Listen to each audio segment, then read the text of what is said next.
अगर कोई गलती कर रहे तो उसको सुलझाएं। कितना सुंदर लिखा है, अगर पति और पत्नी एक ही थाली में भोजन करें तो वो मदिरा के तुल्य होता है। और भीष्म गीता में कहा गया, पति के जीमने के बाद पत्नी अगर उसी थाली में जीम रही है तो चारों तीर्थों के प्रसाद से बड़ा महाप्रसाद होता है। और भी सुन लो, भीष्म गीता एक और शब्द कहती है, अगर बेटी कुंवारी है, बेटी का विवाह नहीं हुआ, बेटी अगर कुंवारी है और अपने पिता के साथ में बैठकर यदि वो भोजन करती है तो उस बाप की कभी अकाल मौत नहीं होती, क्योंकि बेटी काल का हरण करती है। गौ माता, बेटी और ब्राह्मण, ये तीन काल का हरण करने वाले होते हैं। कौन कौन? जम के बोलिए जरा। गौ माता, बेटी और ब्राह्मण। भीष्म गीता में स्पष्ट कहा गया कि 4 तरह का भोजन बेकार होता है।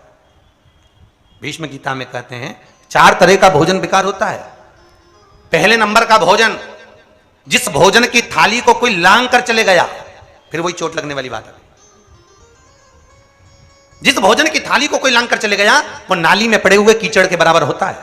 दूसरे नंबर का भोजन, जिस भोजन की थाली में ठोकर लग गई वो भ्रष्टा के बराबर होता है, गंदगी के बराबर।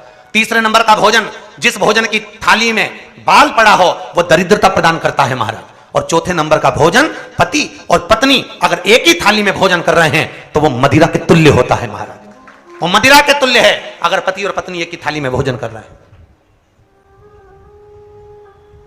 खैर आप लोग तो चतुर हो वैसे वाले, आप लोग तो नहीं करते होगे, पर वो तो शास्त्र में लिखा है इसलिए हम बता रहे हैं, ठीक है।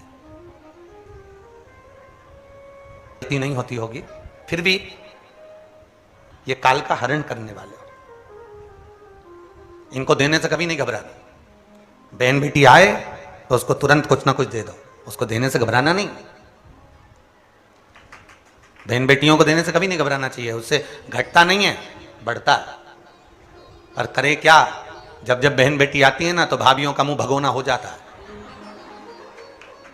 4 दिन के लिए बहन बेटी आई, उतनी देर में तो भाभी का मुंह भगोना कब जाएगी।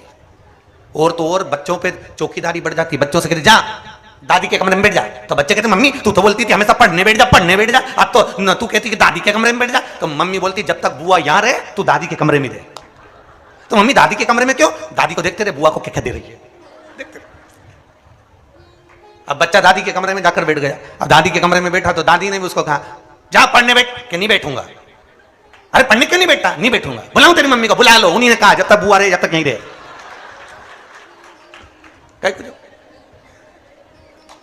अरे देने से नहीं घटता बाबा, कथा कह रही है।